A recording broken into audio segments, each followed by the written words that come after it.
This section is on inscribed angles. An inscribed angle, such as angle AEB, is an angle in a circle such that its vertex is on the circle, unlike a central angle ACB, where its vertex is at the center of the circle. Now with central angles ACB, the angle measure 58 degrees is the same as the arc measure.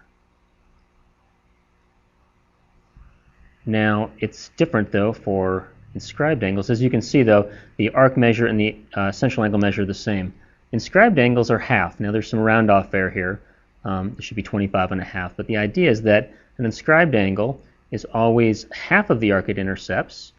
And so when this gets up to a central angle, 115, half of 115 is about 57. So inscribed angle is half the central angle.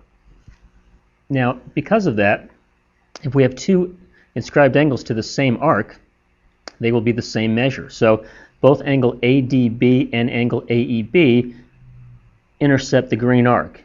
And so no matter where we put this vertex, as long as it's not between A and B, those angles will remain the same. So now they're both 46. If I make it smaller, they're both 21. But the point is that they're the same because they're inscribed angles which have which intercept the same arc.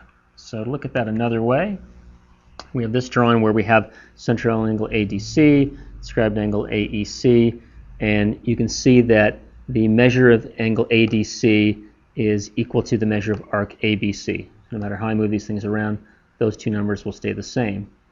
Whereas if I take the arc measure, divide it by 2, that's the same as the inscribed angle AEC.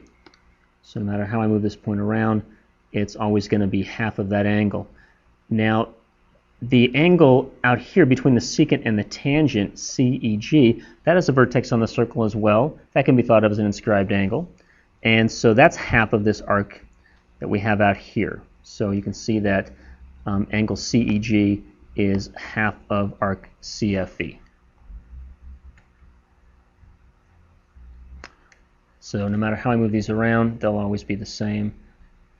One more thing in this particular section before we do some problems is if you inscribe a quadrilateral, then the opposite angles are always supplementary. And so angle B and angle D, we add them together, we get 180. Angle C, angle A, we add them together, we get 180 no matter how we move this around.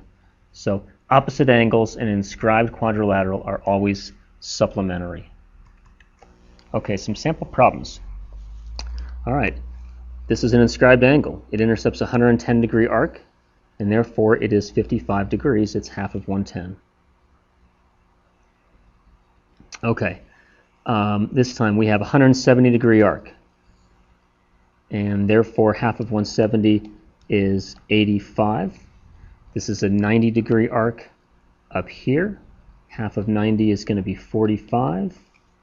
And then 45 and 85 is 130, so therefore this will be 50 degrees. Got to all add to 180.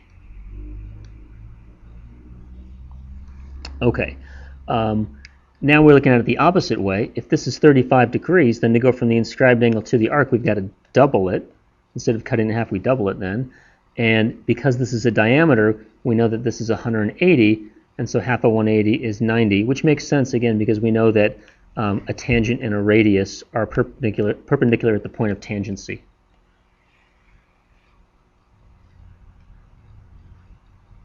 Okay, for this one, we know that if this is 62 and this is 28, together that's 90, so this must be a right angle.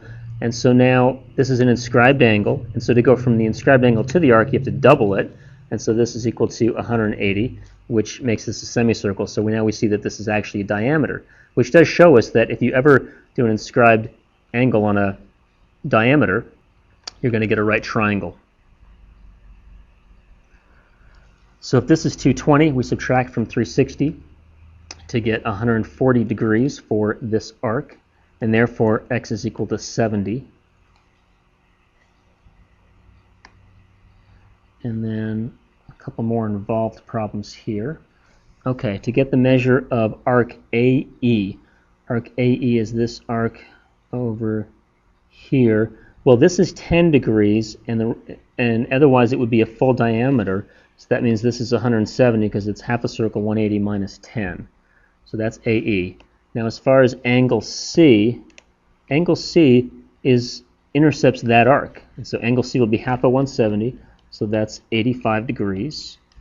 Angle BEC, which is down here, that's an inscribed angle which intercepts this arc, which is 20 degrees, so half of 20 is 10. And then finally angle D, which is over here. Angle D also hits arc AE, so it's an inscribed angle in the same way angle C is, 85 degrees, because they intercept the same arc. Okay, for this one, well, one way to do this is just to say, let's first get this arc. So we do 360 minus 160 and 120.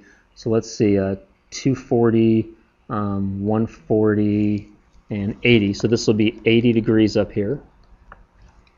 And now if we want to find the measure of angle A intercepts this arc over here. And so 60 and 120 is 180. Half of that is going to be 90 degrees. Angle B is right here, and that intercepts this arc, 160. Half of that is 80. Angle C intercepts this arc, so we do 100 plus 80 is 180. Cut that in half and you get 90. And also we know, remember, that opposite angles in an inscribed quadrilateral are supplementary. So then we can say if this is 80, we know this is 100 because we know they're supplementary since they're opposite angles.